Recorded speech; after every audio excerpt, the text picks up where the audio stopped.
Haleluya. Mari kita berdoa.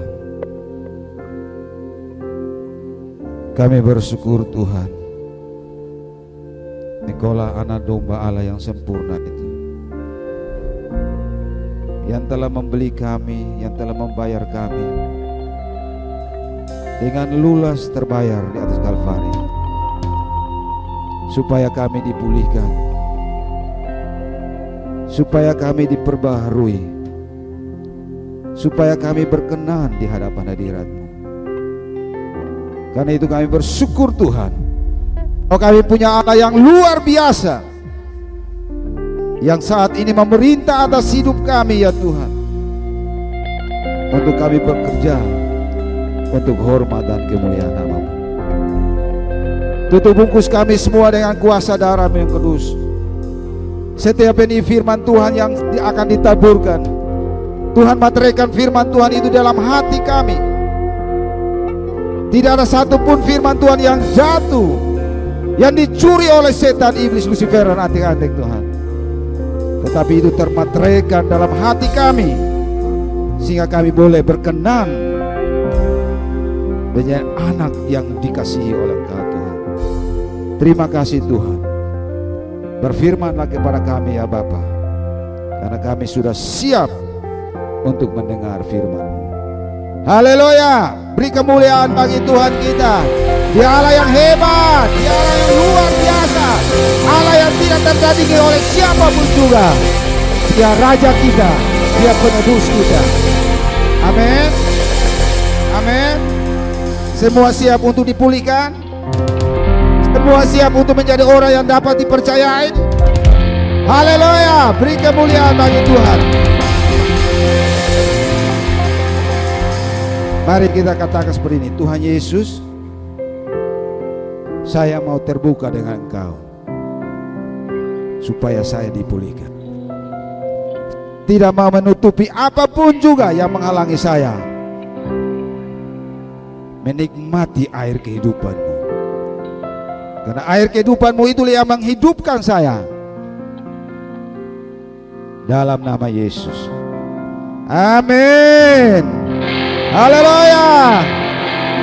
Yesus baik. Silakan duduk kembali. God is good. Ya. All the time. Ya, puji Tuhan. Haleluya. Semua mengambil posisi yang enak. Kemudian kita akan belajar firman Tuhan. Saya bersyukur minggu lalu Pastor John sudah menyampaikan firman Tuhan yang begitu dahsyat, begitu luar biasa. Kemudian ada pertanyaan-pertanyaan yang ditanyakan kepada teman-teman. Satu pertanyaan, apakah kamu mempercayai papa dan mamamu? Wow, saya dengar Petrus menjawab, saya sangat bersyukur. Petrus masih mempercayai saya. Haleluya. Amin. Kemudian ada pertanyaan yang bilang begini, apakah kamu dapat dipercayai? Semua menjawab, masih dapat dipercayai. Haleluya. Semua mau dipercayai?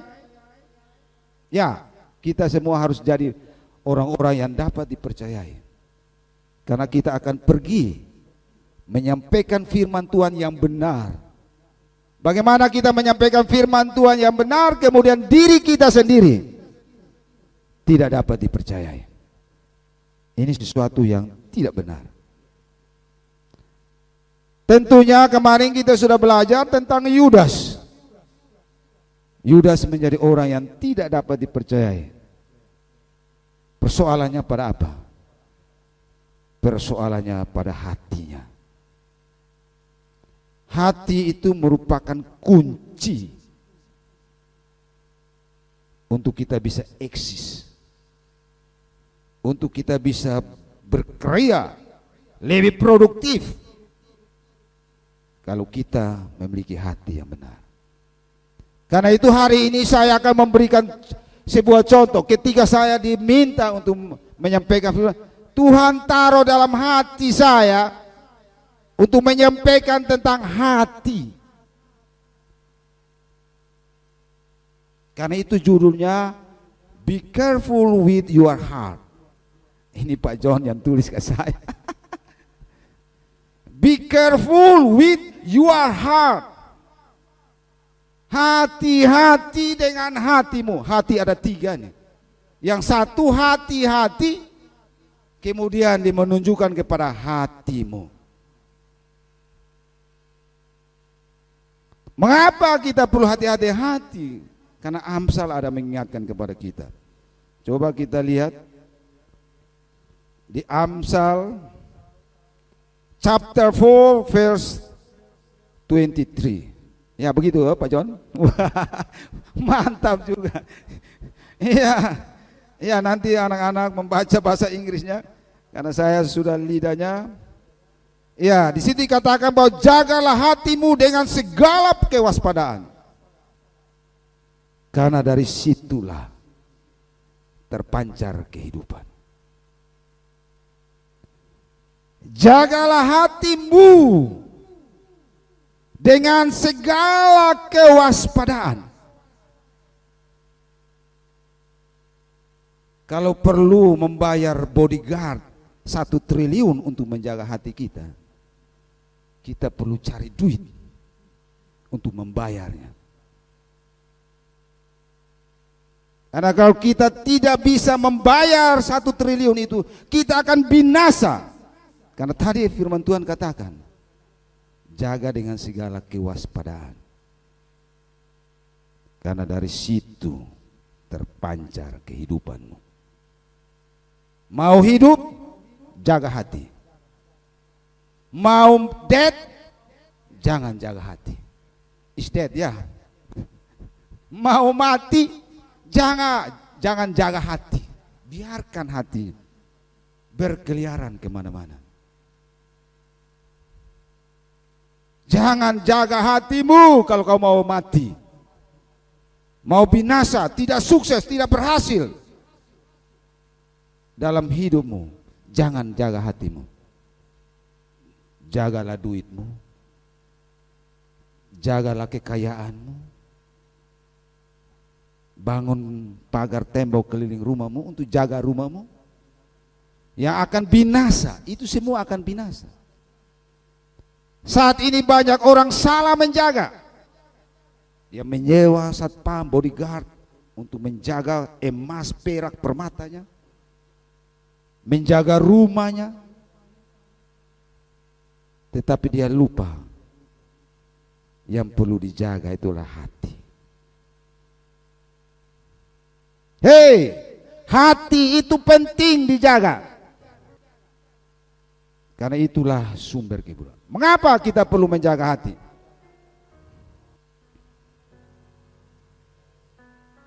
Kita lihat dalam Jeremia verse 17.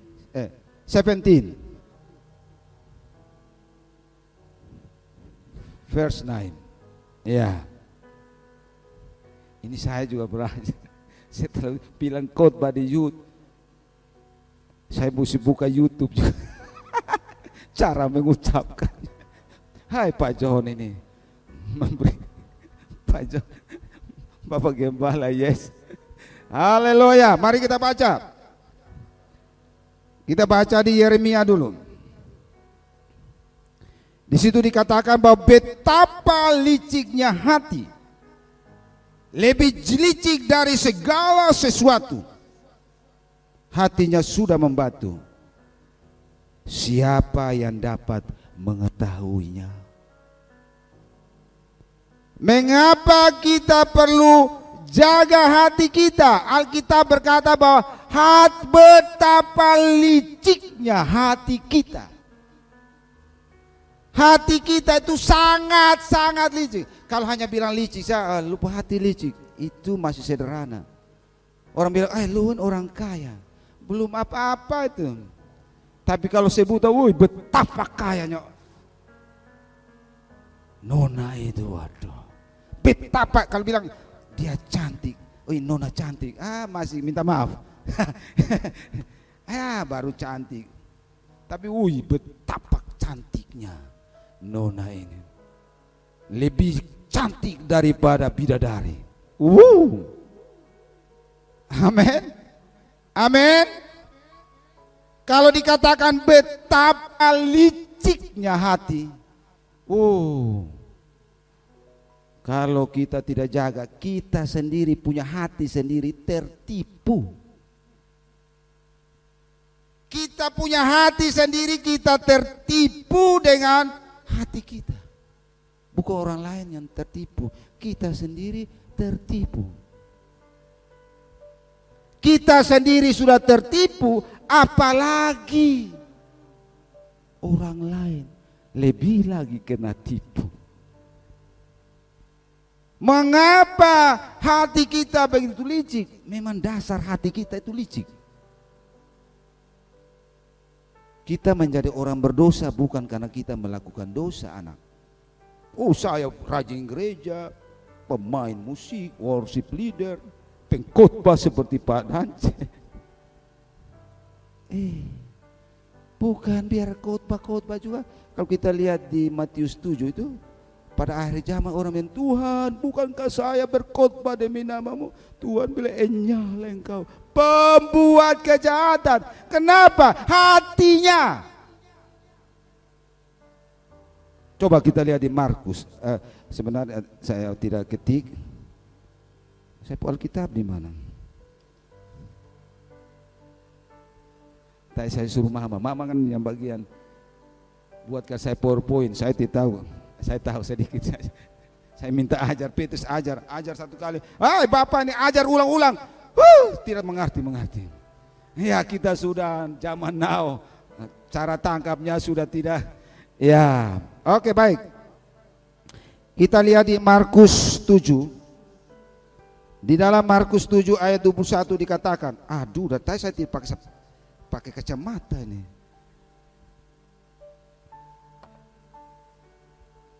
Iya. Ya tambah ganteng kan? Iya.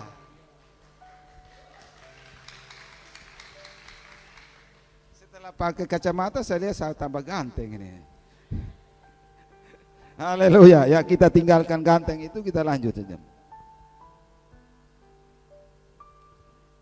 Di dalam Markus 7 ayat 21 dikatakan, sebab dari dalam, dari hati orang timbul segala pikiran jahat.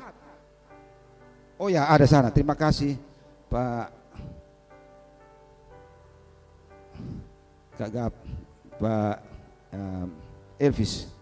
Ya, Bapak Penatua Elvis, terima kasih. Ya, sebab di dalam, dari hati orang timbul segala pikiran jahat, percabulan, pencurian, pembunuhan, persinahan, keserakahan, kejahatan, kelicikan. Ada juga di situ.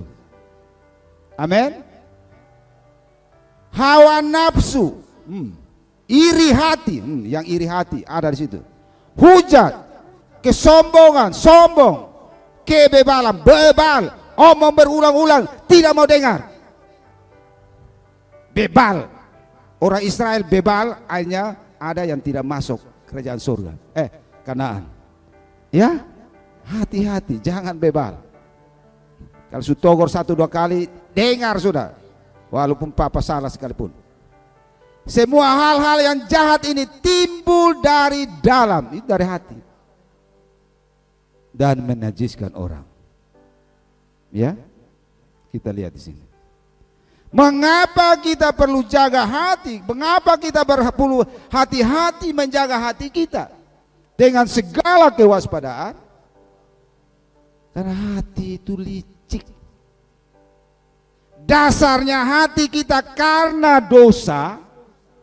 Karena dosa menyebabkan hati kita itu licik.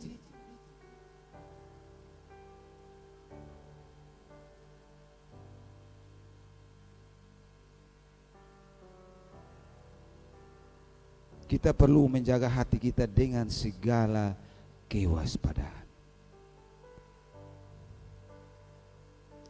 Segala kewaspadaan itu artinya jangan lalai sedetik pun.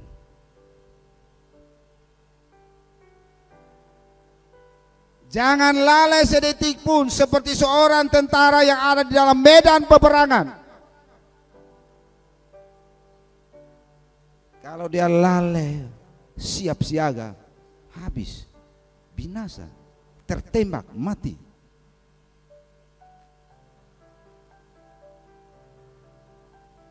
Anak-anak semua, adik-adik semua, karena kita di youth, saya mau menempatkan diri sebagai kakak. Amin. Supaya tidak ada jarak antara saya dan teman adik-adik semua. Kita ini ada di dalam penghujung akhir zaman. Ya, coba kita lihat di 2 Timotius. 2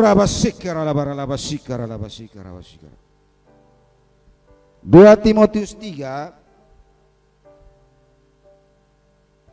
ayat 1 dan 5. Saya bacakan cepat. Ketahuilah pada hari-hari terakhir akan datang masa yang sukar dan sulit. Ya, masa yang sukar. Saat ini masa lagi sukar. Orang cari kerja setengah mati, sukar. Manusia akan mencintai dirinya sendiri, egois, mencintai diri sendiri. Ini keadaan akhir zaman, dan ini setan sedang melepaskan roh ini ke dalam dunia ini. Karena itu kita bersyukur kita ada dalam trennya Tuhan, kita ada dalam kafrelannya Tuhan. Tetapi Alkitab mengingatkan kita hati-hati. Ya. Saat ini orang mulai mencintai diri sendiri. Kalau anak makan, papa boleh makan dihabis, tahu. Sebentar bapak dan tidak ada lagi. Itu mencintai diri sendiri.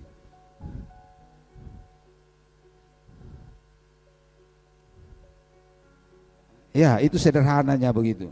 Kalau saya mau ngomong yang lebih luas kan belum sampai waktumu untuk mengerti. Amin. Dan menjadi hamba uang. Ada kejadian, hanya rokok 1 batang, istri anak mati. Berapa harga sebatang rokok? 1.000 rupiah. Karena masalah uang, kalau bilang doa semalam semua tidak datang, tapi kalau bilang pergi pasar lebih cepat. Bangun jam 3 tidak mengantuk. Kalau mau pergi pasar, oh ya saya minta maaf, saya pikir ya. Coba kalau cewek bilang, jam 3 hampir siang datang, itu kan sudah khotbahkan Bapak John Fangidaya. Pasti dia lompat. Dia tidak akan tidur.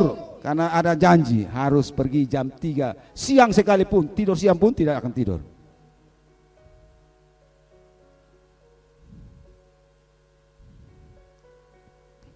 Ya, mereka akan membual. Saya coba buka di kamus, membual itu ya seperti air yang berbual-bual. Omong terlalu lebih banyak. Jadi membual dan kesombongan di sini ya, membual dan menyombongkan diri itu tidak beda. Ya itu kesombongan kakaknya, adiknya yang dibual-bual, kemudian dia menjadi sombong begitu. Kalau saya tidak main gitar, mobil apa? Bisa saya tidak WL, mobil apa? Ya, saya kalau bukan saya. Oh kalau saya menyanyi itu sekian, semua orang terbongkar habis. Oke baik, kita lanjut. Ya ini saya baca lagi ya. Mereka akan menjadi pemfitnah, gosip kiri, gosip kanan. Mereka akan berontak terhadap orang tua. Ini sedang berjalan. Banyak anak-anak yang tidak dengar orang tua saat ini. Karena itu kita perlu berhati-hati dengan kondisi ini.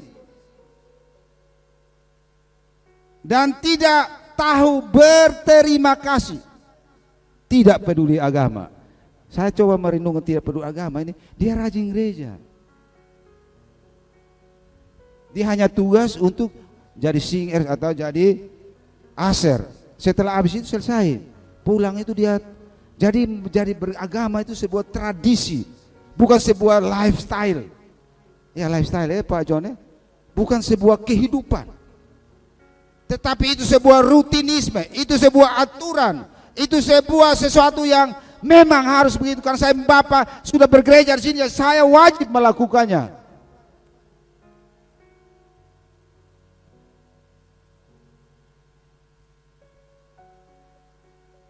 Tidak tahu mengasihi, tidak mau berdamai, salah minta ampun. Baik orang tua, mama, papa, kalau salah minta ampun anak. Anak juga kalau salah minta ampun bapak. Nanti kita lihat di efek, di akibat kalau kita tidak berhati-hati. Gerang, gerang itu lebih dari marah. Tidak suka yang baik, suka mengkhianati, tidak berpikir panjang, berlagak tahu, lebih menuruti hawa nafsunya daripada menuruti Allah, lebih menuruti pikiran manusianya, hikmat manusianya daripada meminta hikmat Allah. Ayat 5 itu sangat kita perlu hati-hati. Secara lahiriah mereka menjalankan ibadah mereka, tetapi pada hakikatnya mereka memungkiri kekuatan. Jauhilah mereka itu. Roh ini sedang ditaburkan setan. Kenapa setan melakukan hal ini? Karena itu kenapa kita perlu berhati-hati dengan hati kita. Karena setan sedang menyebarkan hal-hal negatif ini kepada semua manusia dengan satu tujuan, supaya dia mendapatkan banyak jiwa di neraka. Supaya semua orang memiliki hati yang kepahitan, hati yang tidak senang dengan orang tua, atau orang tua tidak senang dengan anak-anak, hati yang membenci, hati yang mendendam, supaya mereka tidak sampai pada rencana Tuhan dalam hidupnya, gagal.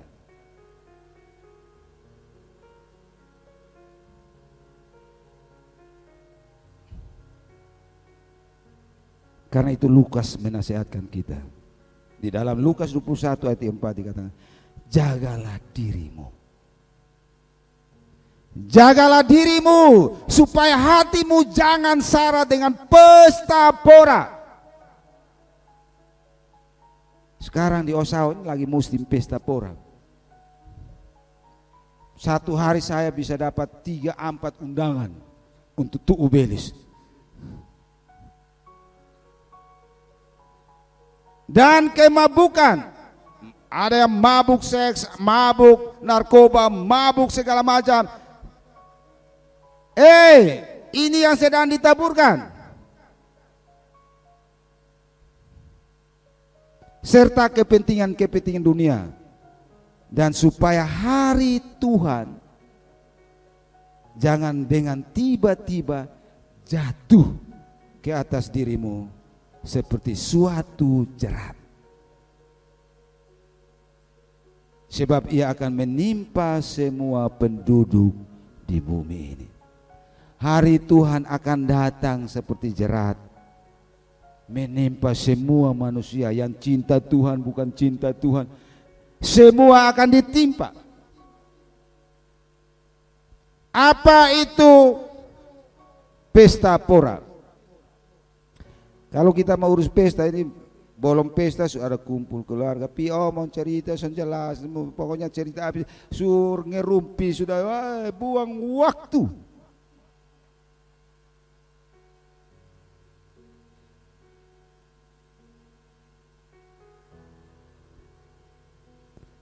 Pesta pora itu berbicara tentang sesuatu yang sia-sia, membuang waktu yang sia-sia.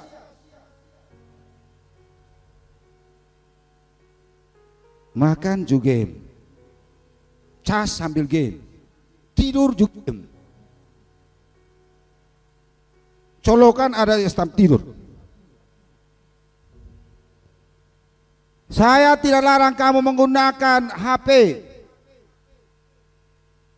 Tapi harus tahu HP ini bisa meningkatkan, kan mesti jaga. Apakah yang kita chatting, yang kita buka Facebook atau apa itu akan meningkatkan pertumbuhan rohani kita atau tidak? Atau bermanfaat untuk kehidupan kita selanjutnya. Karena dibilang jagalah hatimu dengan segala kewaspadaan. Karena dari situ akan terpancar kehidupan. Waktu yang ada kita perlu manfaatkannya dengan baik untuk masa depan kita. Untuk kesuksesan sekolah kita, kuliah kita.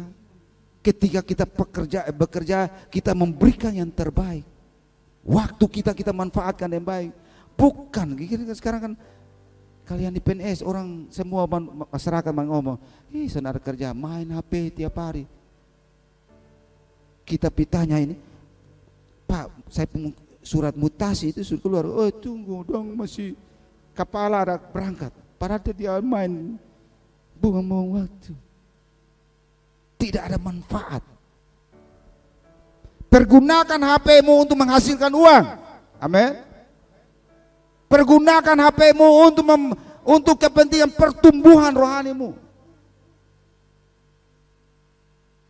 Karena kita bisa jaga hidup kita hanya dengan firman Tuhan.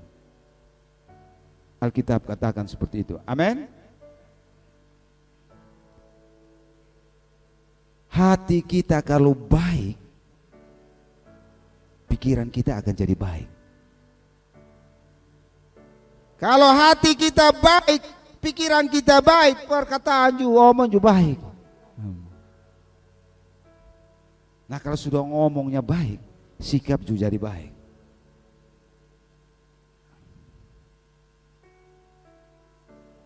Saya mau kita terbuka di hadapan Tuhan.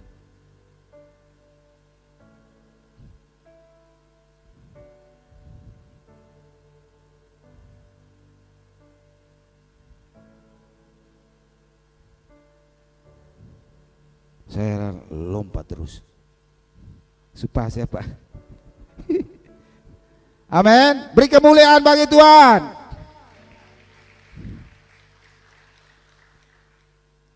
Siapa yang mau hatinya dipulihkan?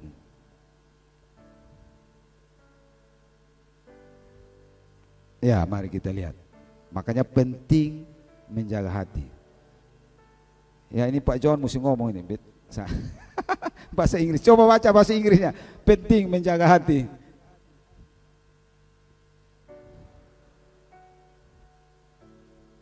To guard your heart. Penting menjaga hati. Mengapa pentingnya menjaga hati? Heart determines to way of life. Ya, begitu Pak John. Hati itu menentukan jalan hidupmu. Minggu lalu Bapak John sudah menyampaikan tentang seorang figur yang namanya Yudas. Persoalan Yudas dalam kehidupannya adalah uang. Akhir daripada hidup Yudas itu adalah dia menggantungkan diri sendiri di tiang gantungan, mati. Makanya Alkitab tidak salah. Jagalah hatimu dengan segala kewaspadaan, karena dari situ terpancar kehidupan. Motivasi daripada Yudas mengikut Tuhan karena duit.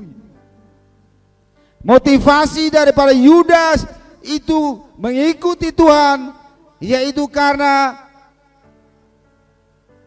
hatinya tidak benar, munafik.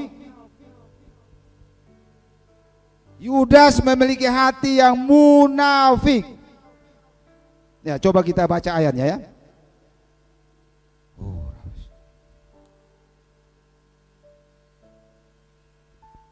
Di dalam Yohanes chapter 12 verse 5 and 9. Ya. 6. Minta maaf, 9. Verse 6. Ya, di situ dibilang begini. The Bible say, Alkitab berkata, begitu ya. Ya, mengapa minyak narwastu itu tidak dijual 300 dinar dan uangnya diberikan kepada orang miskin? Apakah Yudas memperhatikan orang miskin? Ya, kita lanjut. Hal itu dikatakannya bukan karena dia memperhatikan nasib orang-orang miskin, melainkan karena dia adalah tukang nao, tukang pencuri. Ia sering mengambil uang yang disimpan dalam kas pegangannya. Kemudian terakhir dia jual Yesus karena uang. Apakah Yesus salah memilih Yudas?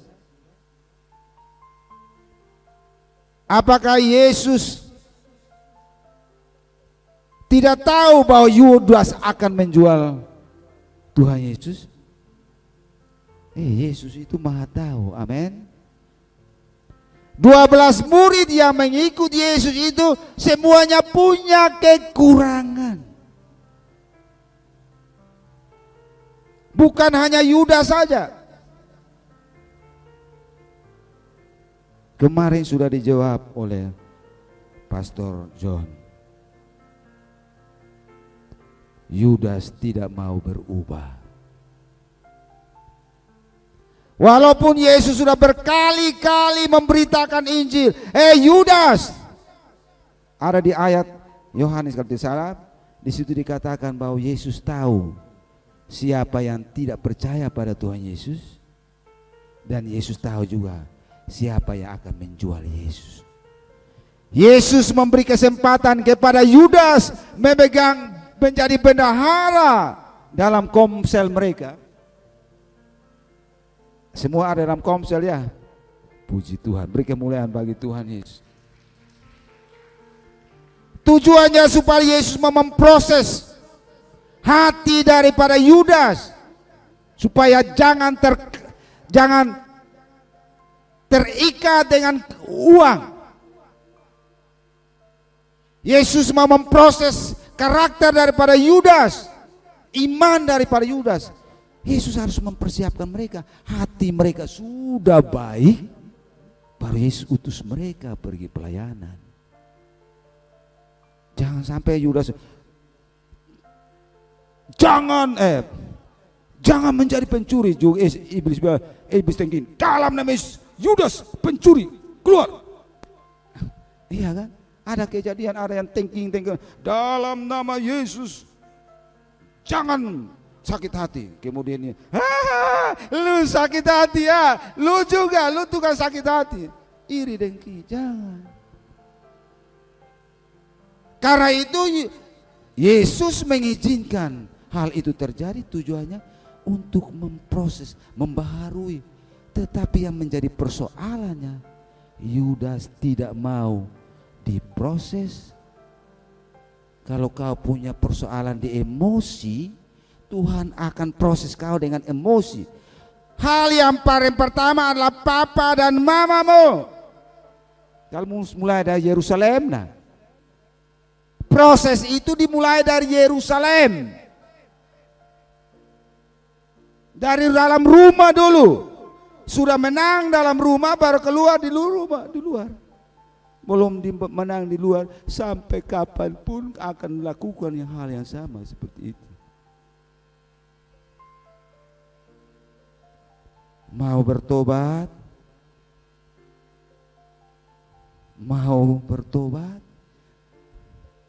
karena tidak bertobat akhirnya seperti Yudas, gantung diri. Haman, ya Haman ini dicerita tentang Esther.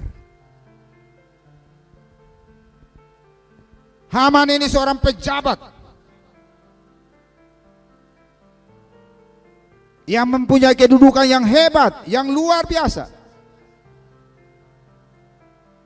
Dia punya persoalan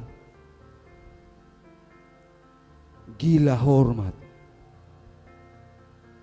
Ketika pejabat Haman berjalan, bertemulah dengan Pak John, namanya Mordekai. Pak John tidak bangun kok. Hormat Pak Menteri. Haman duluan.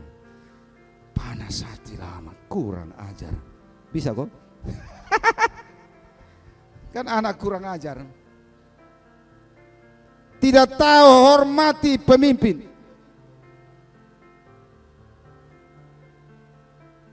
Pemimpin datang tidak hormat. Panaslah hati Haman. Haman berpikir, hanya Mordekai, kalau saya kasih mati dia terlalu kecil. Menteri, masa menteri kasih mati anak kecil? Satu bangsa itu baru namanya menteri. Dia menghadap raja dengan provokasi dan segala macam. Intinya bahwa raja menyetujui bahwa bangsa Haman itu keturunan Yahudi. Surat keluar, semua orang Yahudi harus dibunuh mati. Mordekai ini punya saudara, punya anak namanya Esther. Papa mamanya sudah meninggal. Tapi karena kecantikan, karena Ahasuerus itu punya istri yang sombong, tidak hormati raja, kemudian dipecat. Pada akhirnya raja sudah lama rindu dengan istri. Dia punya pembantu cari kasih istri. Ya, singkatnya nanti baca secara jelas di kitab Esther. Kemudian pemilihan itu Esther, orang Yahudi ini yang terpilih jadi ratu. Tetapi Mordekai ini angkat saudaranya karena papa mamanya sudah meninggal, angkat Esther ini menjadi anaknya. Ikutlah pemilihan dia jadi ratu. Ketika persoalan ini Haman mau membunuh seluruh orang Yahudi, Mordekai beritahukan pada Esther, Esther, kita akan binasa. Haman mau membunuh kita semua. Tidak bisa. Kalau saya menghadap raja, kalau raja tidak panggil, saya menghadap dia hanya satu saja, dihukum mati. Kecuali raja mengangkat tongkat emasnya dan menunjuk begini, selamatlah kau. Kemudian Mordekai bilang, hei Esther, bukankah kau di dalam istana kau akan bebas dari kematian? Kalau engkau tidak menolong kami, Tuhan akan dengan caranya akan menolong bangsa Israel, bangsa Yahudi. Kemudian Esther bilang, oke, kalau begitu beritahu semua orang Yahudi, khususnya di dalam gedung putri raja semua itu di tempat, bilang semua puasa 3 hari, tidak boleh makan dan tidak boleh minum. Ya namanya kita kenal dengan namanya puasa Esther. Mereka puasa 3 hari 3 minum termasuk. Setelah 3 hari Esther jalan pergi di depan istana. Raja lihat bukan kematian yang didapat, emas yang dapat. Beri kemuliaan bagi Tuhan. Ketika saya mau ujian skripsi, saya bilang anak komsel saya, kita puasa 3 hari ya, puasa Esther ya. Dorang puasa, tidak makan, tidak minum. Batas tidak makan, tidak minum itu hanya 3 hari. Lebih dari 3 hari bisa mati. Hari kedua Tuhan bilang, kalau karena bukan Yosafat, aku tidak akan mengindahkan engkau. Saya pun dosen penguji itu paling killer di program studi kami, Bapak Taopan. Tuhan kirim dia di Jakarta, yang satu Tuhan kirim dia di Alor, saya bebaslah. Karena bukan karena Yosafat. Amin. Setelah Esther menghadap raja, raja bilang, apa? Bagaimana ratu? Apa yang kau mau? Apa keinginanmu? Setengah dari kerajaan pun saya berikan padamu. Wow. Hasil puasa, nah. Hasil puasa bisa sukses ujian skripsi, bisa sukses jadi orang terpintar di sekolahmu, bisa sukses dalam pekerjaanmu, bisa mendapatkan pekerjaan, lagi cari berdoa, puasa, merendahkan diri. Kalau kita mau lihat youth lebih dari ini. Kalau kita tunggu dulu main gitar baru kita main, tidak ada lawatan. Doa, puasa.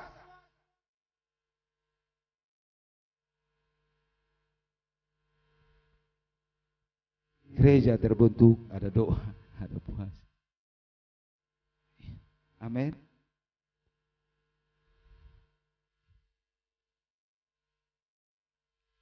Ratu bilang, raja bilang dengan Haman, saya mau buat jamuan makan. Oh, Haman mulai GR. Tahu gak? Ya, Pak John bilang mesti khotbah di youth mesti pakai bahasa gaul, GR. Betul kok? Wih, Haman bilang, wah, siapa lagi? Di seluruh pejabat yang ada di kerajaan Pak Ahasuerus tidak ada yang diundang oleh ratu, saya sendiri. Siapa? Pak Dancena. Amin Pak John. Pak John tidak diundang, saya yang diundang. Saya tidak mau. Pesta lah. Setelah di pesta jamuan makan, raja tanya, hai Ratu Esther, apa yang kau minta? Apa yang kau inginkan? Setengah bagian dari kerajaan saya. Dia punya ada 120 kerajaan. Berarti Esther dapat 60 ya. Wow, jadi hebat. Amin. Esther bilang tidak. Besok lagi baru saya beritahukan. Waktu besok, waktu si Haman keluar, ketemu lagi dengan Pak John, Mordekai. Tidak bangun-bangun, soya dia lagi. Tambah panas. Dia pulang rumah, cerita istrinya.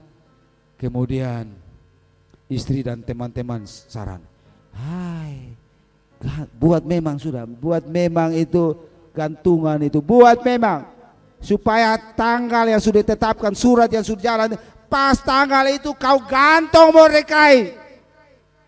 Wah, Haman bilang, oh betul, ini cocok, pas. Nah, malamnya raja tidak dapat tidur. Dia mulai buka sejarah. Ternyata didapati bahwa Mordekai ini pernah berjasa. Karena ada sekelompok orang mau membunuh raja. Mordekai tahu, beritahu pada Esther, Esther beritahu pada raja. Kemudian dorang ditangkap benar. Kemudian raja panggil, penasehat sini. Mordekai sudah berjasa, dapat hadiah atau tidak? Oh tidak Bapak Raja. Wah, bagaimana caranya? Pas lagi omong Haman datang, sini Haman, kau orang paling penting sini. Kira-kira kita berikan kepada orang yang paling penting, yang paling berjasa untuk negara apa? Haman pikir dia sombong. Haman mulai pakai topi pakaian kerajaan yang pernah dipakai raja, kemudian tarik kuda, kemudian wah ini orang yang paling penting.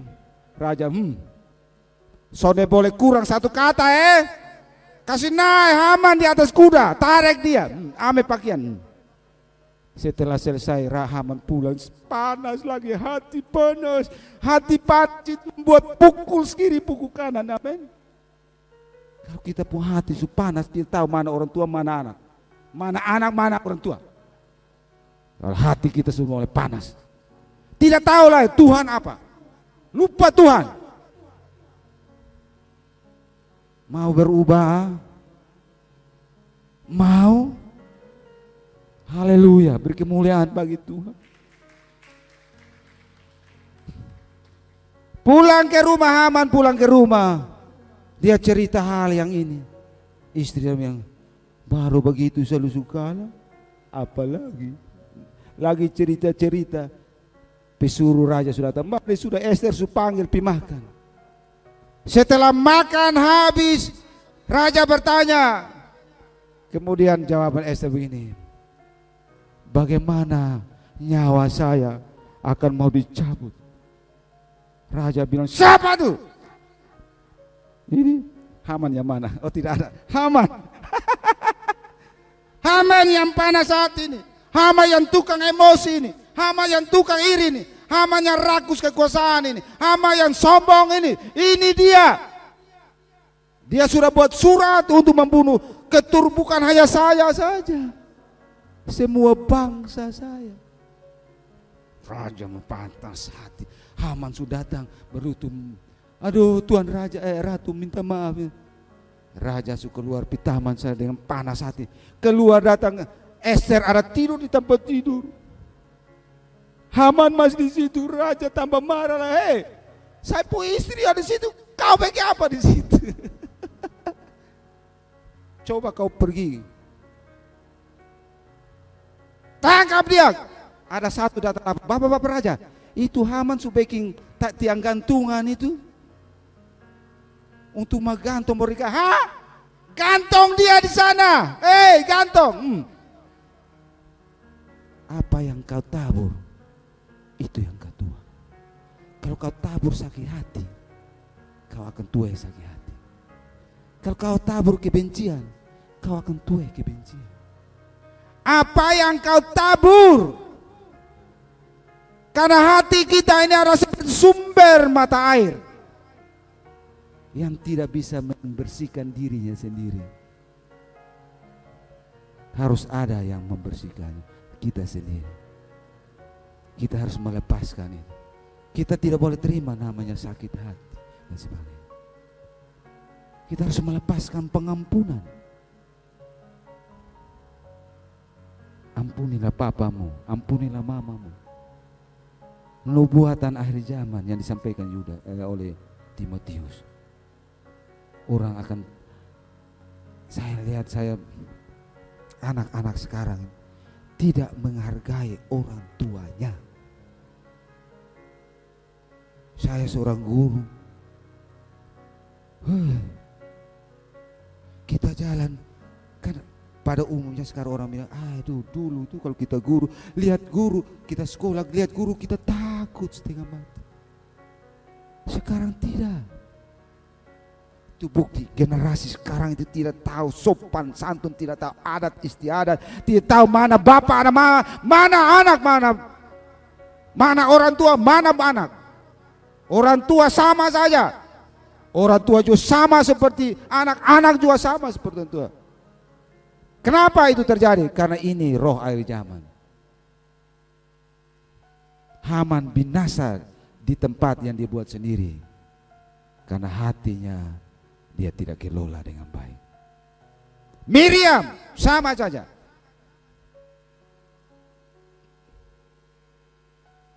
Mengata-ngatai, gosip dengan Harun, kakaknya Musa, Harun dan Miriam. Gosip.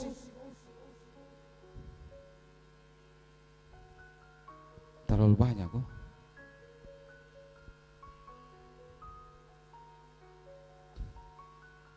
Apakah Tuhan bicara sendiri kepada Musa? Pemimpin salah, oke. Jangan mengatai dia, jangan omong di belakang. Mungkin keputusan yang diambil itu salah. Jangan bicara datang menghadap. Ampa mata baku omong. Jangan menyebarkan gosip. Karakternya, pemimpin karakternya tidak jelas. Jangan bicarakan, datang ngomong, Mama betul mama mampu omong itu sakit hati. Begitu. Amin. Orang tuamu, papamu, mamamu, pemimpin dalam gereja, Bapak John, sebagai manusia tentu ada kesalahan. Kalau salah jangan, Pak John biasa dia pimpin kita, tidak jelas. Ngomong dia. Apa yang terjadi dengan Miriam? Kusta. Kita akan mengalami kusta rohani, artinya baca firman Tuhan tidak mengerti, biasa-biasa saja, tidak berapi-api lagi, hanya formalitas menyembah memuliakan Tuhan Yesus. Kenapa? Hati kita kusta.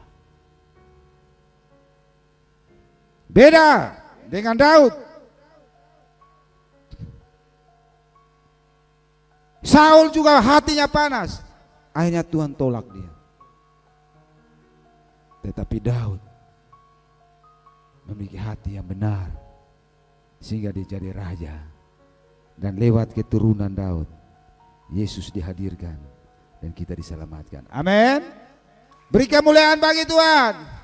Lewat dirimu, kalau hatimu dipulihkan lewat dirimu, papa mamamu, keluargamu, daerahmu, NTT dipulihkan. Amin.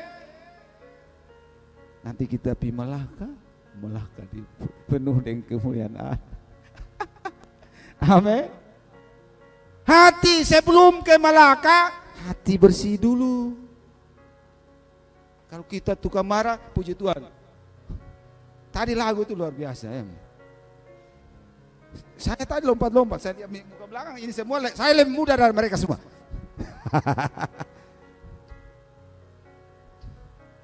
Lompat, nanti kita lihat bonusnya. Ada bonusnya. Hati dipulihkan seperti Daud.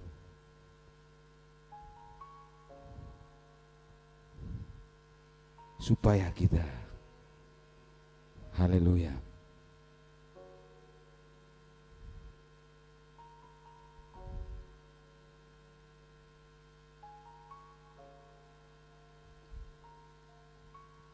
kalau kita hati kita itu menentukan kualitas hidup kita. Mau hidup yang berkualitas? Ya, kalau kita lihat Daniel.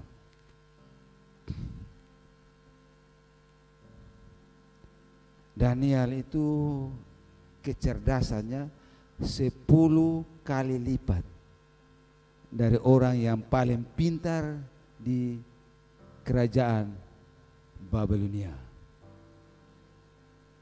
Kuncinya di hati. Amin. Ya, saya tidak baca itu semua, tapi saya minta kita baca firman Tuhannya. Di dalam Kejadian ya.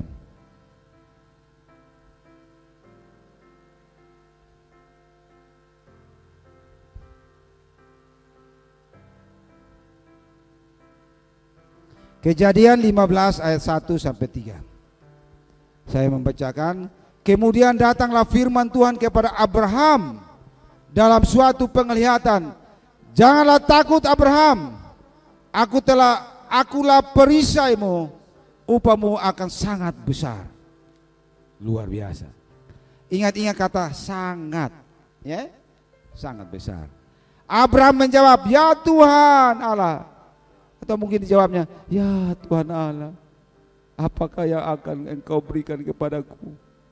Karena aku akan meninggal dengan tidak mempunyai anak. Dan yang akan mewarisi rumahku ialah Eliezer, orang Damsyik itu. Lagi kata Abraham, engkau tidak memberikan kepadaku keturunan, sehingga seorang hambaku nanti menjadi ahli warisku. Tuhan berfirman, Abraham, saya memberkati engkau sangat.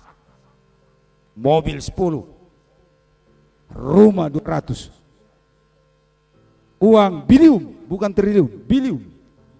Bilium itu lebih dari triliun ya. Kekayaan yang tidak tertandingi. Abraham bilang, aduh ampun Bapak, cukup sudah. Siapa yang mewarisi saya pun kekayaan? Eliezer, mungkin umur 90 tahun. Eliezer pas 90 tahun dia dipanggil. Abraham panggil sama Eliezer. Sir, sini, bukan Eliezer Tanino ya. Oh, Eliezer Tanino. Eliezer, sini sayang, duduk dekat samping papa ya. Papa mau kasih tahu kau. Ingat Kalau bapak sudah meninggal, semua kekayaan ini yang saya punya, kan dia Eliezer ini pengelola itu seluruh kekayaan. Jadi Eliezer tahu properti berapa di sana, uang di bank ada berapa, emas berapa ratus ton, dia tahu semua. Jadi Abraham yang Eliezer dengar, bapak meninggal, lu yang dapat semua, kelola baik-baik ya, siap bapak. Wah, tahun depan ada Natal bersama Eliezer, Abraham pengumuman, semua hamba-hambaku dengar, kalau saya meninggal yang dapat warisan Eliezer. Oh, kemana-mana Eliezer, bos mati beta yang dapat semua. Omong sampai 9 tahun, jadi umur 99 tahun masih bicara yang sama Abraham. Satu kali orang, Eliezer, dengar, temai tua Sarah suhamil.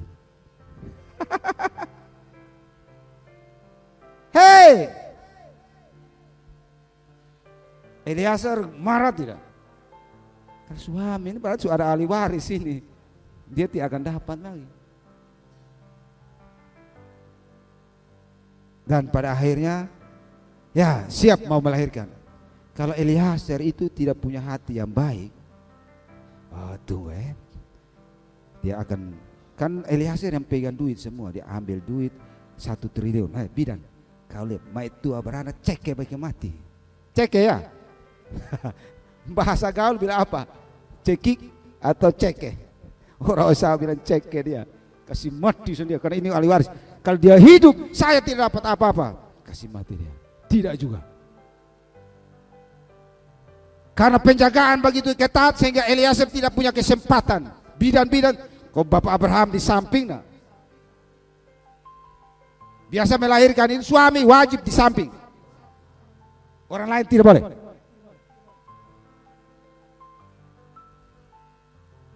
Sehingga Eliezer tidak punya kesempatan. Satu kali Abraham bilang, Eliezer sini. Kau taruh tanganmu di kakiku, sumpah. Karena Eliezer sudah 30 tahun Ishak toh. Cari nona kasih dia. Cari nona jangan yang tidak cinta Tuhan. Artinya dari orang Kanaan. Kau pergi pisai pun kampung sana, di Malaka sana. Ambil dia, cari, ada saya pun saudara di sana. Artinya harus anak Tuhan sama-sama. Iya toh Bapak. Kalau ini kesempatan, Eliezer ke hatinya, ini kesempatan kedua, saya pergi ame yang bukan dari sana, sudah dari Melaka. Mau deka Melaka atau buah sesu ame pula barata, iya toh. Abraham tahu kok tidak? Tahu. Ini nona Melaka, bukan nona. Kalau hatinya jelek, ya. Kalau Eliezer itu hatinya. Tapi tidak.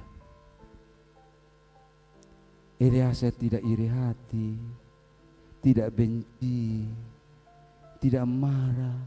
9 tahun Bapak Abraham bilang saya ahli waris. Kok kenapa yang satu muncul? Amin. Pak Ishak mesti muncul sehingga saya tidak berisan. Tidak. Eliezer bilang segala kemuliaan bagi Tuhan. Terima kasih Tuhan. Kau sudah memberikan kepada Tuhan saya. Saya hormati, saya taat. Saya tetap mengasihi Abraham walaupun dia sudah menjanjikan bahwa saya harus mendapat warisan itu. Tetapi sudah ada warisan, ahli waris yang benar. Dia yang berhak.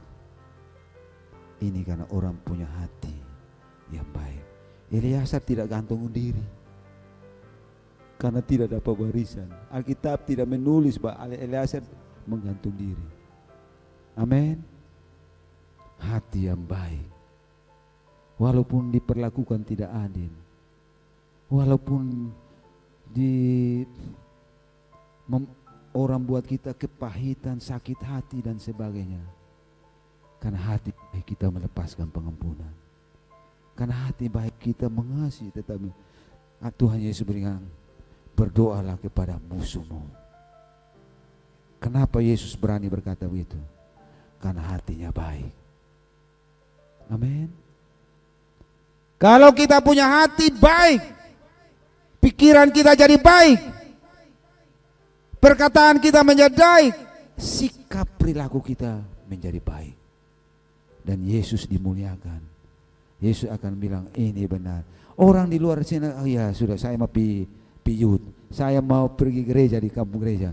Wah luar biasa, saya sudah bikin jengkel, kau pulang, anak Pantai Kosta, jung. Ya. Orang tukang baca Alkitab,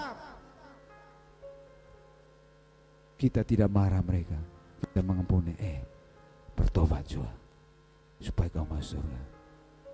Amin. Amin. Haleluya. Beri kemuliaan bagi Tuhan. Kita lihat luar biasa Haman itu. Saya tidak mau cerita Daud sudah luar biasa.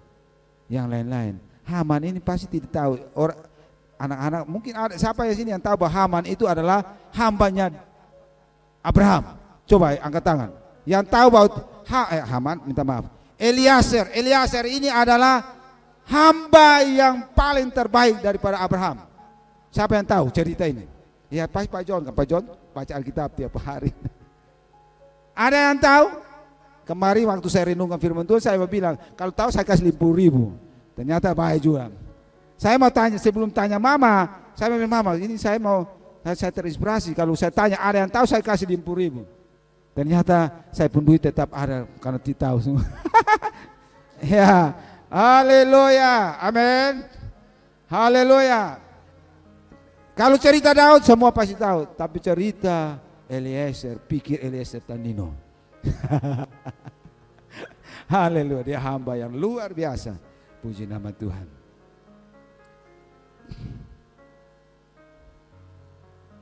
Sekarang bagaimana supaya kita memiliki hati yang berkenan kepada Tuhan? Yang perlu kita lakukan adalah kita harus tunduk pada pimpinan Roh Kudus.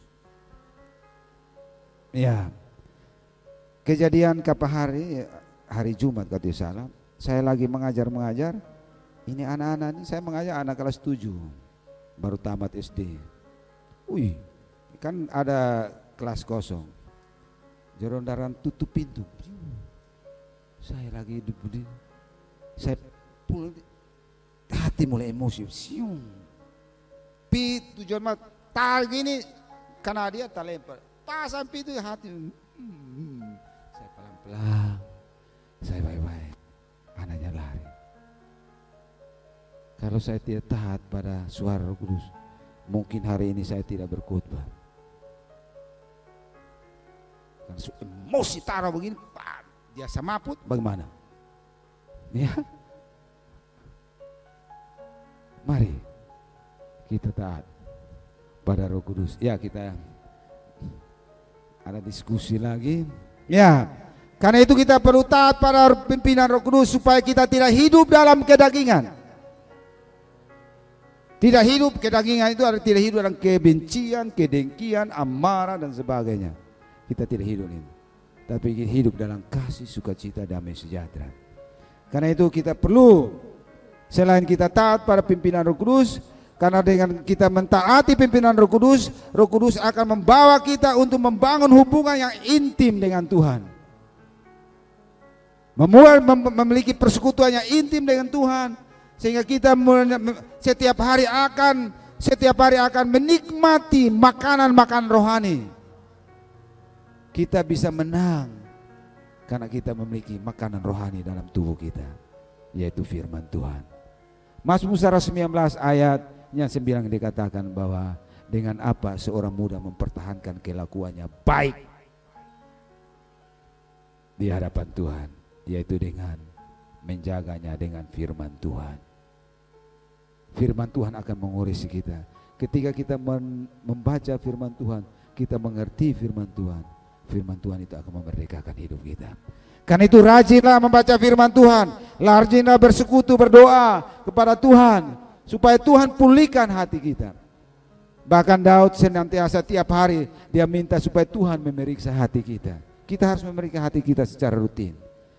Kalau orang rutin periksa di darah tinggi, darah rendah di dokter supaya dia sehat, demikian juga kita harus minta pada Tuhan, Tuhan selidikilah hatiku dan ujilah hatiku, apakah saya berkenan di hati Tuhan atau tidak.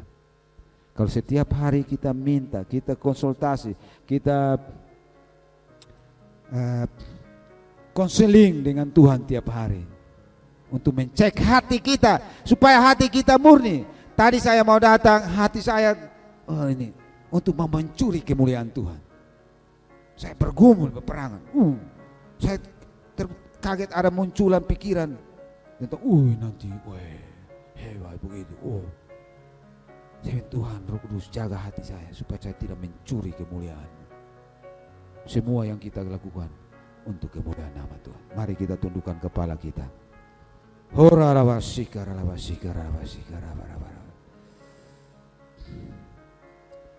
Tuhan mau memakai kita semua. Sebelum Dia mengutus kita untuk mengerjakan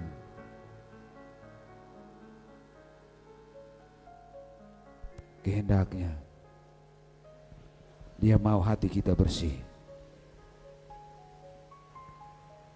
Dia mau hati kita itu menentukan hidup kita, jalan hidup kita.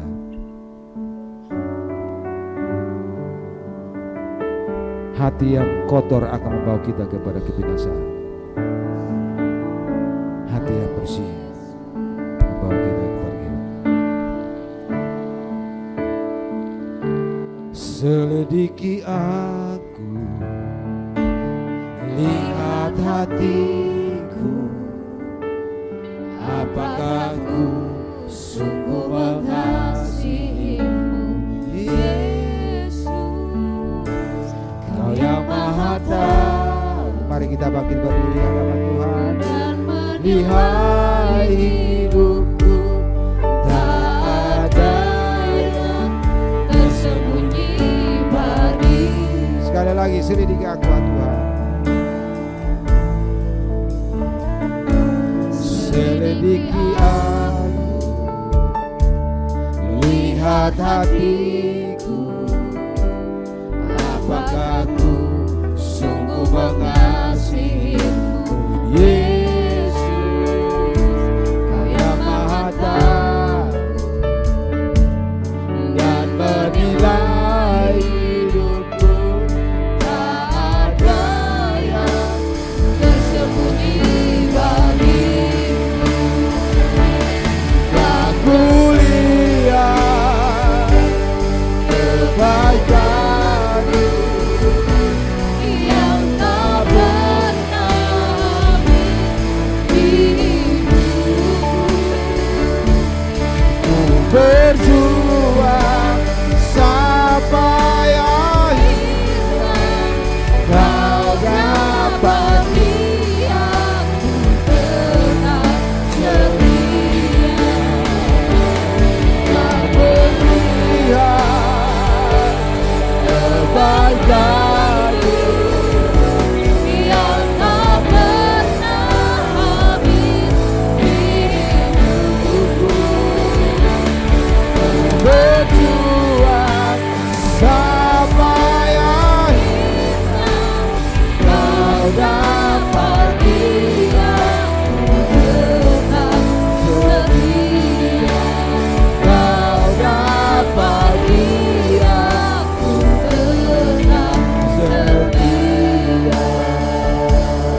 bahwa kita mau dipulihkan hati kita, supaya kita tidak binasa seperti Yudas, Haman, Saul yang sudah dapat kesempatan jadi raja, tapi pada akhirnya dia ditolak karena hatinya tidak benar di hadapan Tuhan. Ampuni papamu, ampuni mamamu, ampuni kakakmu, ampuni saudaramu, ampuni dirimu sendiri,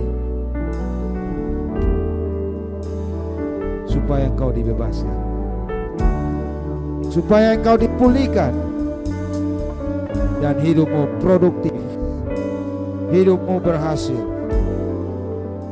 hidupmu hanya memuliakan nama Tuhan. Katakan pada Tuhan Yesus, semua ikut doa saya. Tuhan Yesus, saya mau dipulihkan. Saya mau dipulihkan Tuhan. Selidiki hati saya ya Tuhan. Kalau ada masih hal-hal yang mengganjal hidup saya, membuat saya tidak produktif, membuat saya tidak efektif, membuat saya tidak berkualitas, Tuhan beritahu itu pada saya, untuk saya akui di hadapan hadirat-Mu, dan Tuhan pulihkan saya. Ampuni saya mengampuni bapak saya mengampuni mama saya mengampuni semua orang yang bersalah kepada saya, dan bahkan saya mengampuni diri saya sendiri, karena saya tidak terima diri saya apa adanya. Terima kasih Tuhan, saya bersyukur Tuhan, saya mau, dan saya bersyukur Tuhan sudah pulihkan saya, dalam nama Yesus, amin. Beri kemuliaan bagi Tuhan.